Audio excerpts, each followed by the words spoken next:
I have poor internet connection. Wait. Oh.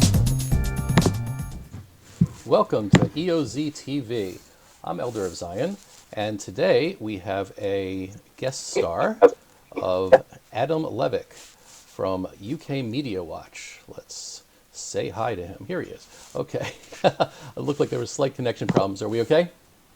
Yeah, we're okay. Okay, very good. You're slightly blurry, but hopefully we'll fix that up. Adam is speaking to us from Israel, from his man cave, which is where he's doing his work nowadays. Adam is, again, of course, the head of UKMediaWatch, part of Camera, which is, again, another, the main media watchdog that's out there. So welcome. It's great to be here, Elder. Nice to talk to you. Likewise. I'm excited to have you here, and I'm excited to have my new graphic that shows that you're here. So this is all really great. There's a lot of stuff to talk about. I mean, obviously, media bias is always a topic that's endless topic. You, of course, are concentrate on UK. How did, just as a background, how did you get into that? Because you clearly don't have a British accent, and you're in Israel right now. So how did this start up? Yeah, in the U.S., I worked for the Anti-Defamation League for about 5 years, and then I made Aliyah in 2009. And when I got to Israel, I was able to get a internship, and I published 2 papers with the Jerusalem Center for Public Affairs on anti-Semitism. From there, I got a job for a year with NGO Monitor as a researcher. And then I think because while I was with NGO Monitor, I actually had a op-ed published, of all places, at The Guardian over some faux pas by the NGO Christian Aid that I got on the radar of this guy who I guess is still anonymous, who started this grassroots organization called CIF Watch, Comment is Free Watch, which monitored the opinion pages of The Guardian. Mm-hmm. And just because he saw me, he saw my works published at the JCPA and at The Guardian, he contacted me and asked me to interview for the first real paying job that they had. I guess they got a grant to hire one managing editor. And we had about a 4-hour, maybe 3.5-hour Skype interview, and he hired me the next week.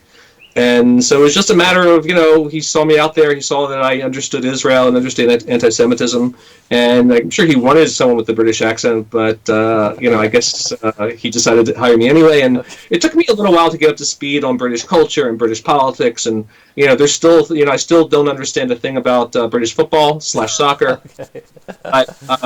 And I'm clearly an American, but I really took to the job, and it just kind of worked out. It's one of those things that just worked out. Okay, very cool. No, I didn't realize that you didn't start CIF Watch. That was somebody else that had done that, and so that's interesting. Right. And then Camera obviously took notice as well, and brought you. Yeah, in 2012 or 2013, Camera wanted to expand the British departments, and so we were kind of punching above our weight, I'd like to think, and they kind of took us under the wings, and I became a Camera employee in 2013, along with my colleague Hadar Selah, who manages BBC Watch. Right. Oh, very cool.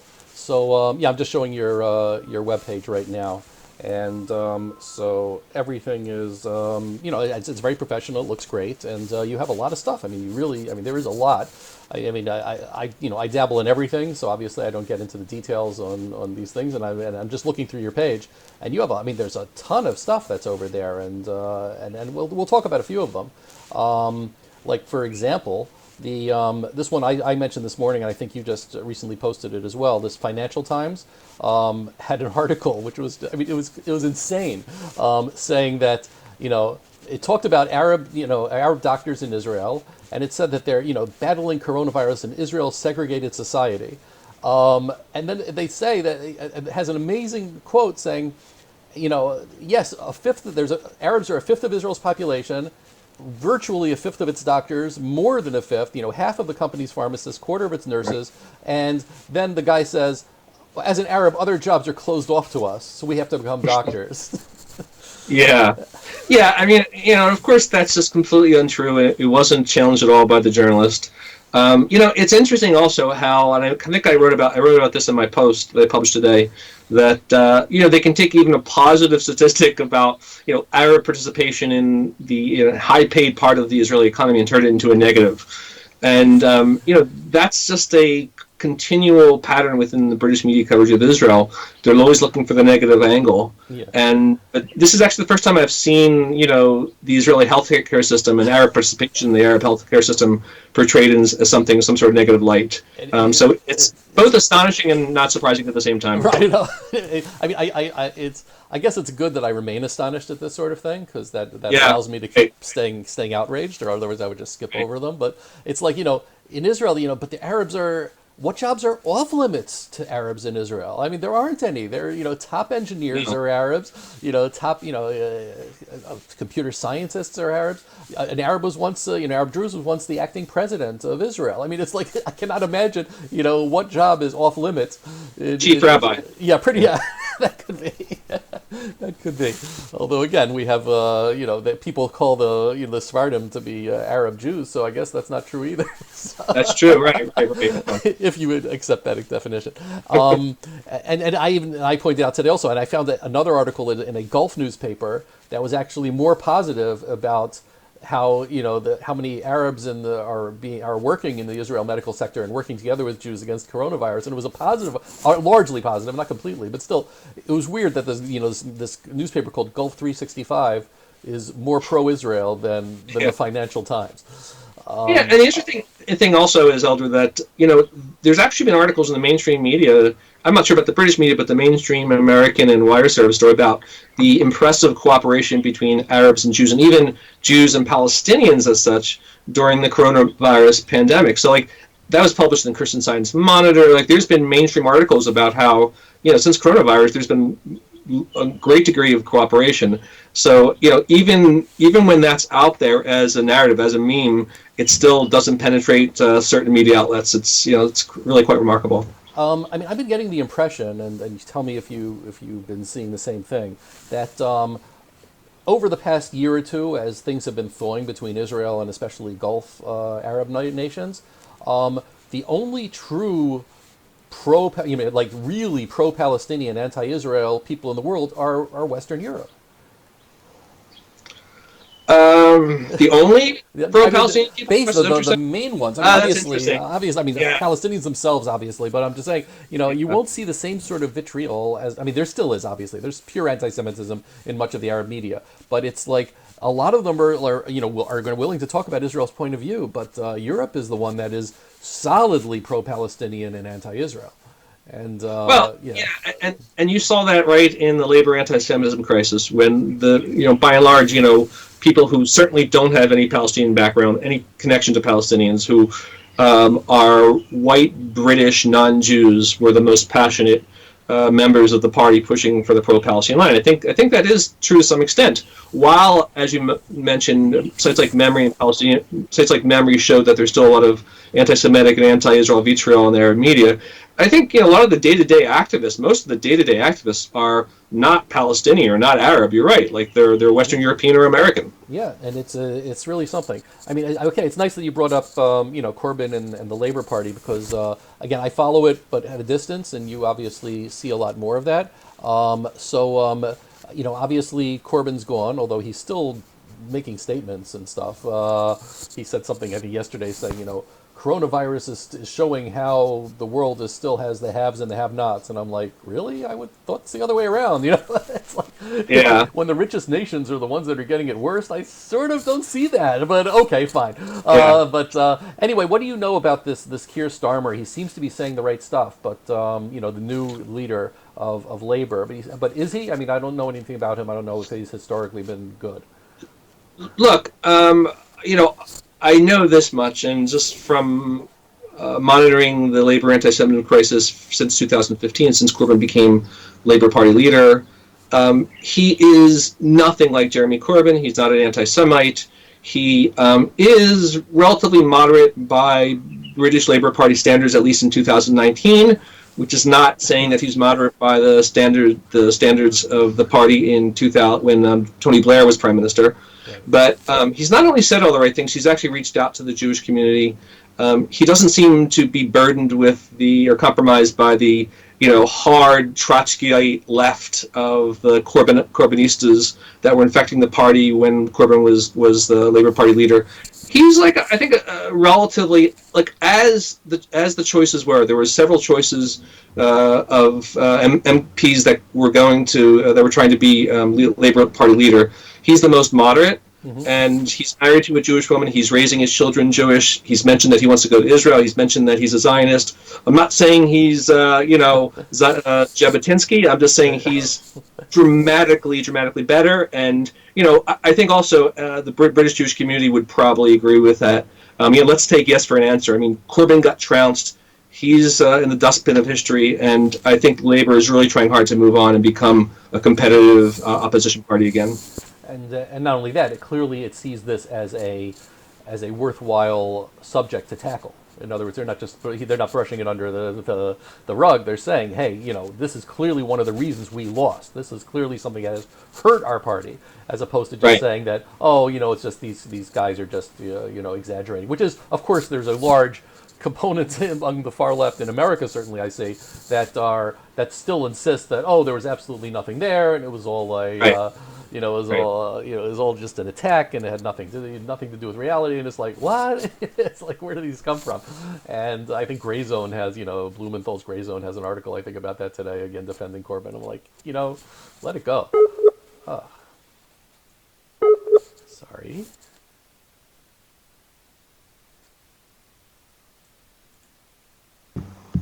Hello, sorry about that. 1 second. Oh, there we go. Oh, am I back?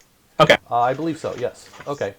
I'll turn my camera So I was saying the Equality and Human Rights Commission in the UK is investigating the Labour Party for institutional anti-Semitism, which is only the second party in the Equality and Human Rights Commission's history that has been investigated for institutional racism, the other one being the neo-Nazi British National Party. Wow. So they're going to have to Starmer's going to have to deal with this whether he likes to or not. I think he's trying to get out ahead of the game and trying to really send signals that they'll accept whatever the EHRC decides, and they'll act accordingly. So I don't want to sound too optimistic. I mean, like I said, like the party is still infected. A lot of the activists are still infected with the Corbynista virus, but I think he's generally trying to move the party towards a moderate direction. No, that's great, and again, this is certainly good news all across the board because as we know. Politics swings, one way to the other, but you don't want to have, anti-Semites. you want to have every party to be as normal as possible and as not anti-Israel as possible. Because the same thing happens, obviously, in America, that we have to worry about the influence of the far, far left, which is, clearly the Bernie Sanders stuff has burned out for, as far as the result of the polls were concerned. It was clearly people were emphasizing Twitter as where the actual people are. Right. So, but nevertheless, they're trying, very hard to make sure that they influence, and that's the reason he's keeping his delegates to be able to influence the platform. And that is, and this is a concern. It clearly is. It's the Democratic Party, and there are people that are, certainly very pro-Israel in the Democratic Party, and that, but they become more marginalized and they become bullied. And I think the same sort of thing happened in the UK. That anybody who was normal, and I mean, at least they finally, like UK, what is it called, Jewish labor, or what was it called? Oh yeah, the Jewish labor movement, I think. Yeah, that's it, JLM, I think so. So at least they just were disgusted enough to be able to leave. But but hopefully there's still some level of people in there that was saying, hey, this was really crazy. Yeah, it's interesting, the American analogy. I mean, it goes. It's a good analogy, as Kemmer doesn't get involved in partisan politics, but clearly there was an element within the Democratic Party that wanted to push a Corbyn agenda. In fact, there was even some Bernie Sanders volunteers who were volunteering for the Corbyn campaign with just making phone calls and such. But so, I mean, I think, again, the result was interesting. The result shows that people don't live on, that Twitter isn't real life, right. That percentage of Americans within the Americans who identify with the Democratic Party are not represented by Bernie Sanders. And the fact that a guy like Joe Biden looks like he's going to become the nominee is good news for those who care about Israel and care about maintaining the bipartisan support for Israel that America has historically shown.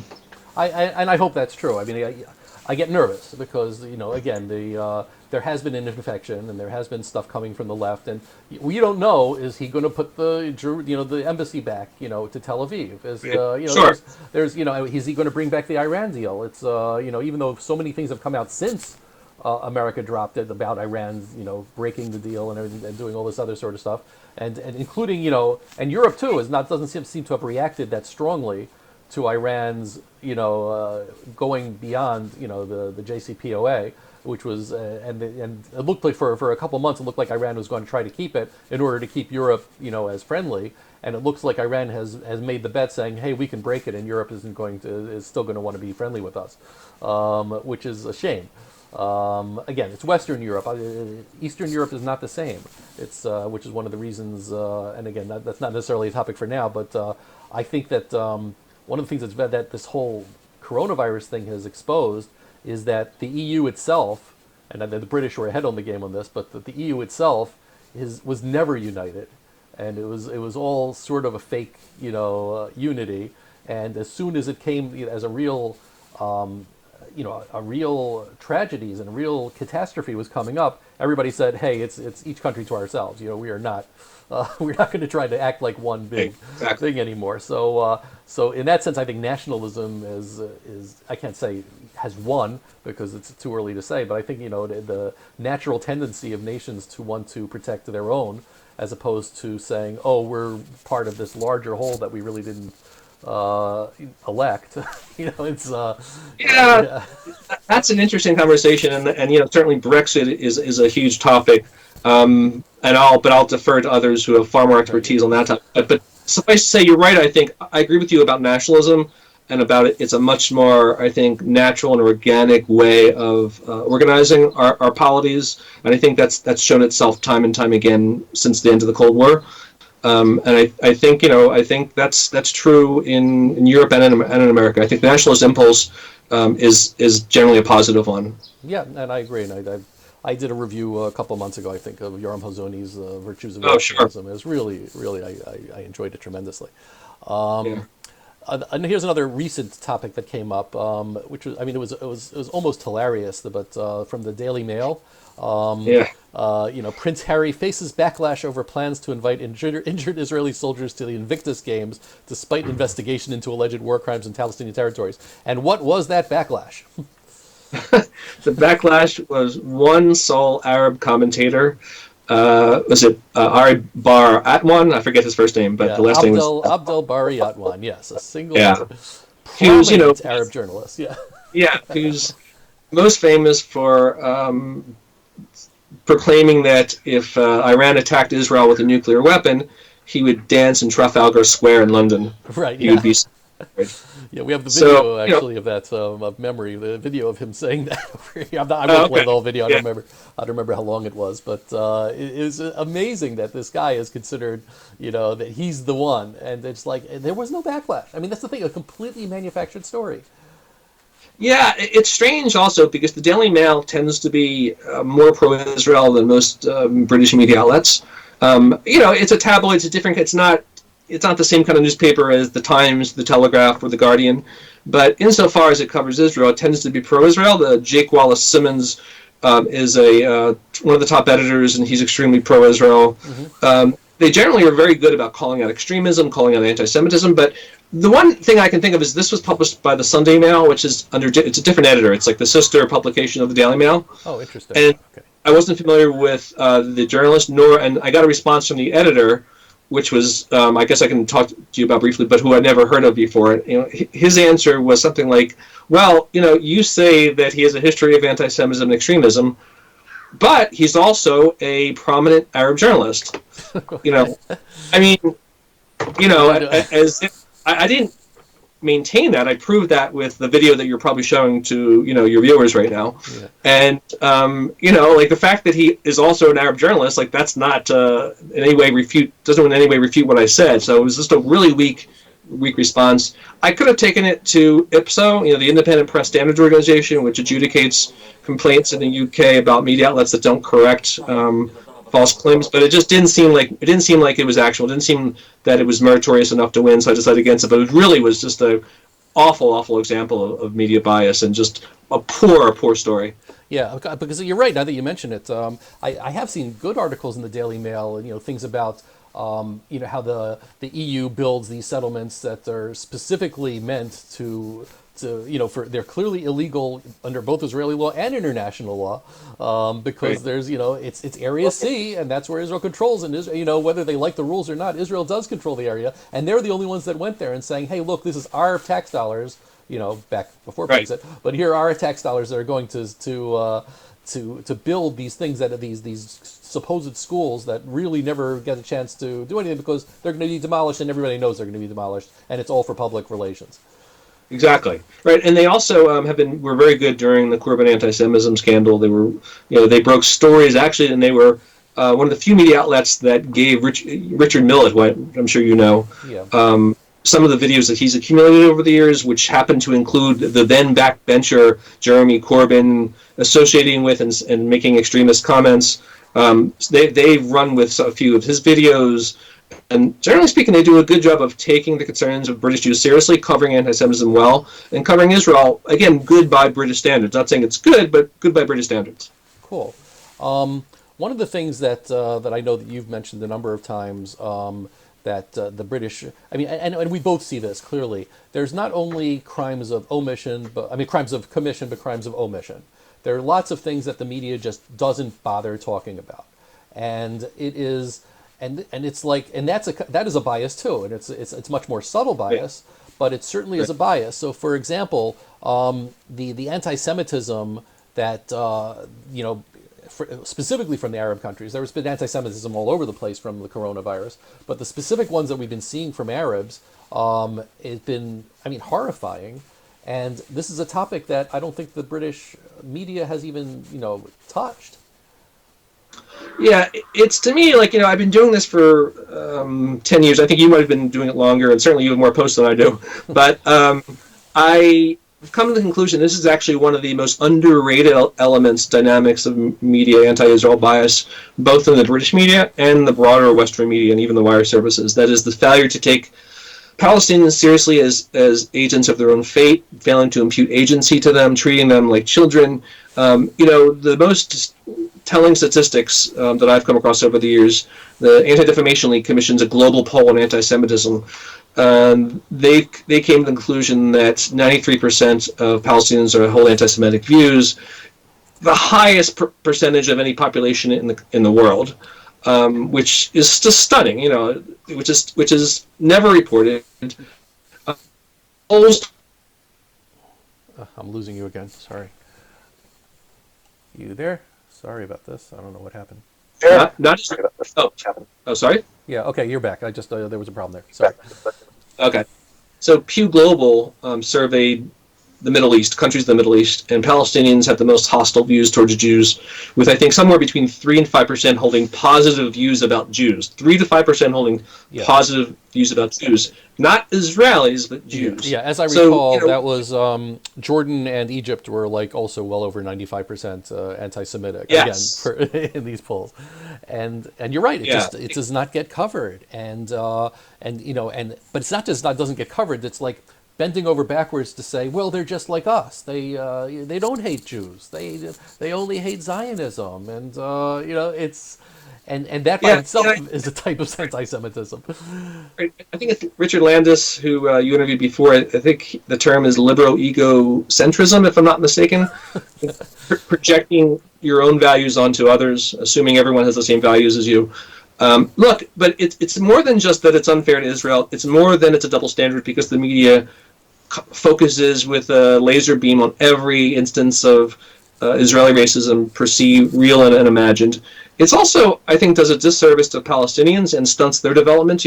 There's a public intellectual named Walter Russell Mead who wrote some very interesting op-eds back a few years ago where he talked about the anti-Semitic conspiracy theories, many of which you posted about, and he said like the fact that such a high percentage of Palestinians hold these views shows some sort of systemic political failure. And it says like in the modern world, if you're going to have a developing country, if you're going to have a country that's modern, progressive, that isn't a failed state, you're going to need to understand how power works in the real world.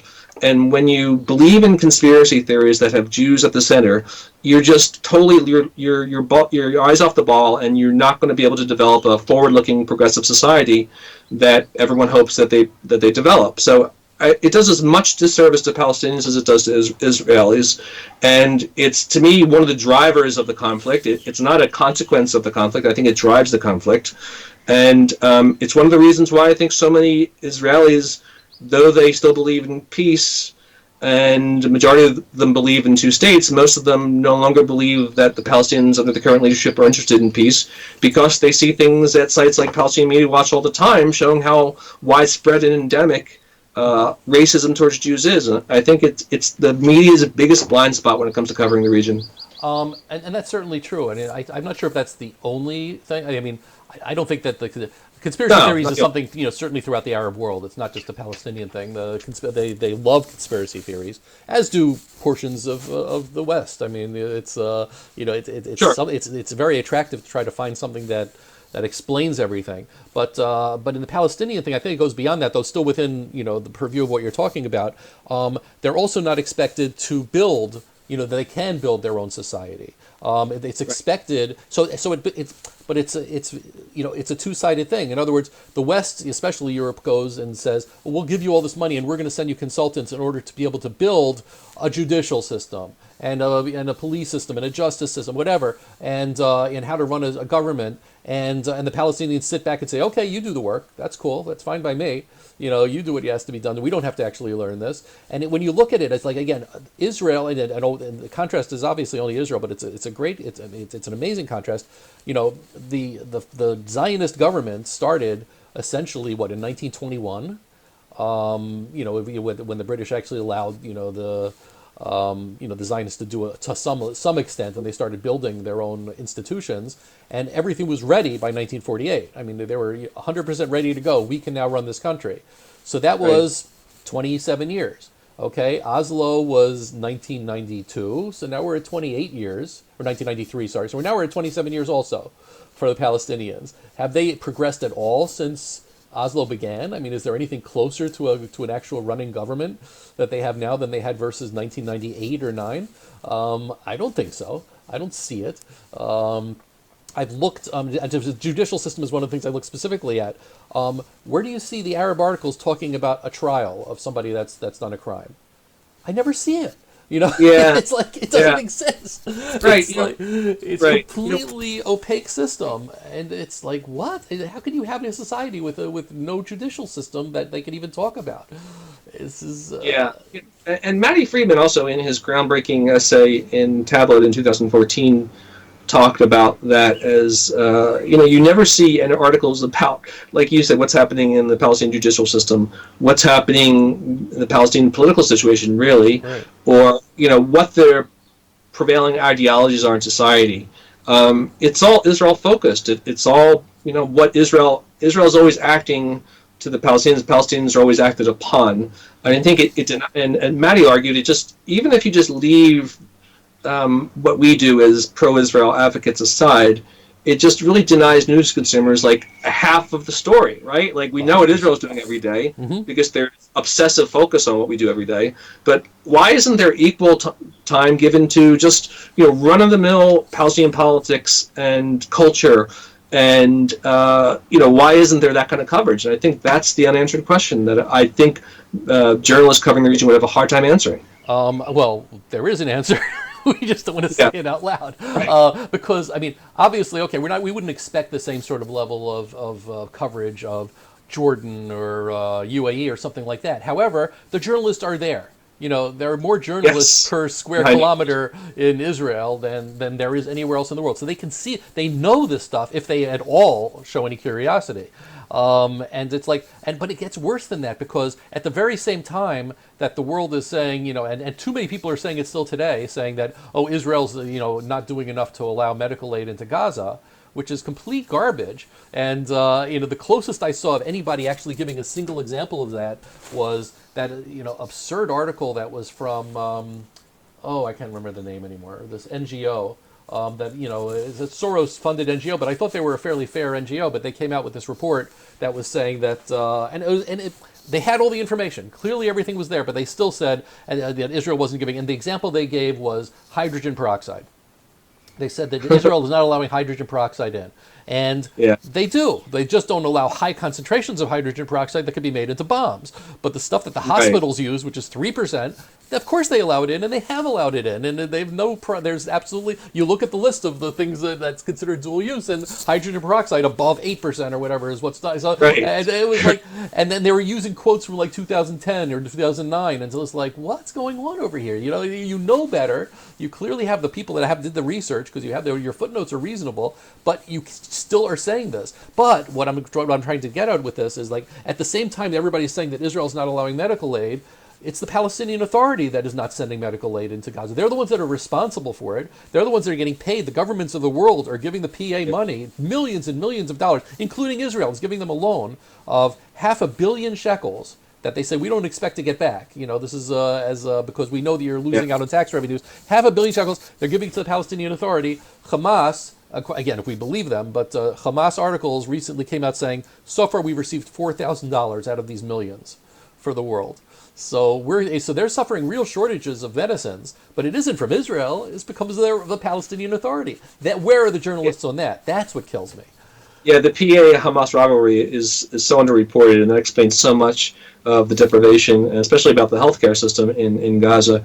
And, we've done a lot of research into this, and I've been in contact with Kogat, and, this is just completely fake news. There is, in addition to hydrogen peroxide, I think there's also radioisotopes that's used in cancer detection medical devices that's also considered dual use. But beyond that, there's literally no medicines or medical supplies that are prohibited from entering into Gaza. And we've been trying to hit home and complain to editors, and I'm still cautiously optimistic that we're going to see some improvement on that, because I think it's an untenable position when they make the claim that Israel is responsible for the coronavirus lack of medical supplies or medicines in Gaza. I think it's an untenable position. It's untenable, but they're not. I'm not seeing anybody really correcting it. It's been weeks that we've been mentioning it.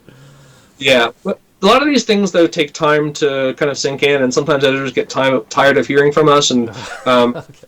So I'm talking long term. I think there might be some movement on this.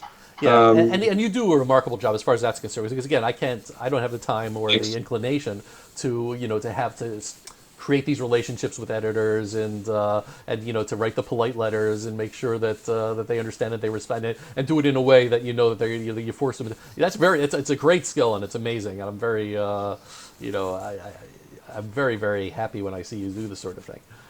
Thanks, I appreciate it. And I get sometimes I wish I could, be like you and be as funny and sarcastic as you sometimes are, because it's really enjoyable to read. I think you're just naturally funny, and just some of your headlines alone just make me laugh. It just doesn't even bother what you write at that point. It's so energetic. But yeah, kind of the camera model, which we found to be extremely effective, is to really let the editors and journalists know that we're keeping tabs on them. And little things like they used to constantly claim that the Kotel, the Western Wall, was Judaism's holiest place. And I think they just got so tired of hearing from us. And I think even the former Chief Rabbi Sachs even waited on the issue. They stopped making that claim. It took years, so it takes constant effort. My camera colleagues are just very good at being persistent, but being polite, and being polite on Twitter, which is sometimes, Twitter is so hard to resist being flippant and being sarcastic. But I'm glad that, there's people like you and there's people like me. I think, both are necessary. Okay. There actually are a couple of questions, even though I should have said them more when we were at the topic. But one person asks, I wonder if all the Corbynistas that joined Labour after Corbyn's ascent to the party leader will now leave and head for the Lib Dems. I think I read that labor membership increased by 300,000. You know anything about that? It seems really unlikely, based on my understanding of the Lib Dems, that more than a small number will defect to them. I think the hardcore Corbynistas will probably stay with Labor, but the question is whether or not Labor will also get back some of the moderates that they lost, and whether those numbers will be sufficient to outweigh the Corbynistas. Also, there was a problem because they changed Labor a few years ago. I think under Ed Miliband changed the process by which you can become a Labor member, so that it takes, I think, like £3 to become a Labor member. Okay. So it's much more easier for activists to become members and influence the party. But to answer that question, no, I see very little chance in my mind that they'll defect in any large numbers to the Lib Dems. Okay, cool. Another person, and I can't look up the statistic right now, they thought that Lebanese had a higher percentage of anti-Semitism. I know it was very high. At least the Pew poll that I remember, I don't know if Palestinian was a separate category at the time, but Jordan, I'm pretty sure, was literally like 99%, and Egypt was like 95. I thought Lebanese was high. I don't remember if it was higher. Although the Lebanese is an interesting topic altogether because they're more anti-Palestinian than anybody, and that's another story that the journalists just do not cover. It's like professions are not allowed to go into if you're a Palestinian refugee in Lebanon. Yeah, and I've mentioned but I don't that think also. it's true. I'm pretty sure the Pew and the ADL polls, I think, showed that Lebanon is actually somewhat significantly lower in anti-Semitic attitudes than the Palestinian territories and Jordan, if I'm not mistaken. I don't have it in front of me, but I'm pretty sure. Yeah, I think it was, but it was. They were so all pretty bad. They're all really bad. Yeah, that's for sure. Okay, this one, he says Lebanon was higher for racism overall, but I don't know. I'll look up the numbers afterwards, but I'll put it into the chat if I can. I wish I could do real-time research as we're talking, but I don't think people would want to watch that.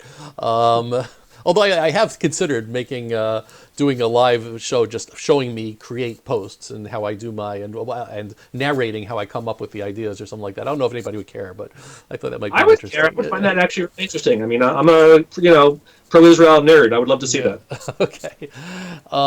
Anyway, this was great. I'm not sure. Is there anything else you wanted to cover? Anything else you wanted to mention since you have a platform at the moment?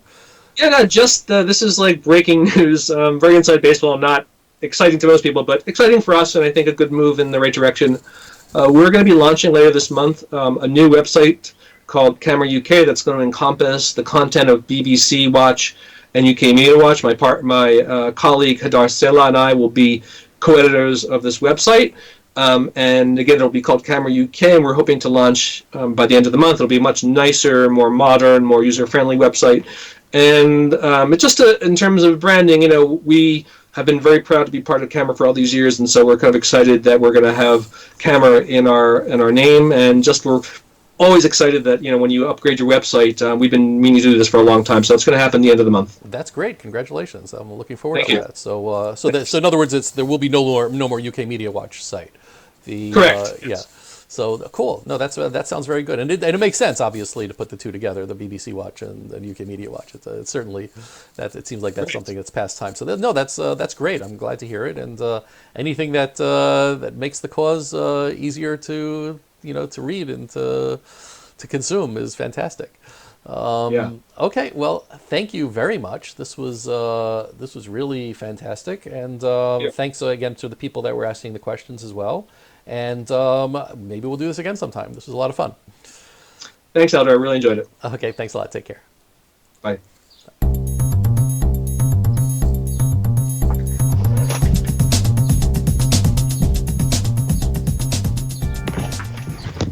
Okay, cool. Excellent. Okay, cool. So, how do you think it went? I think it went great. No, that was fantastic. I think it went very well. Let me hold on. I think I'm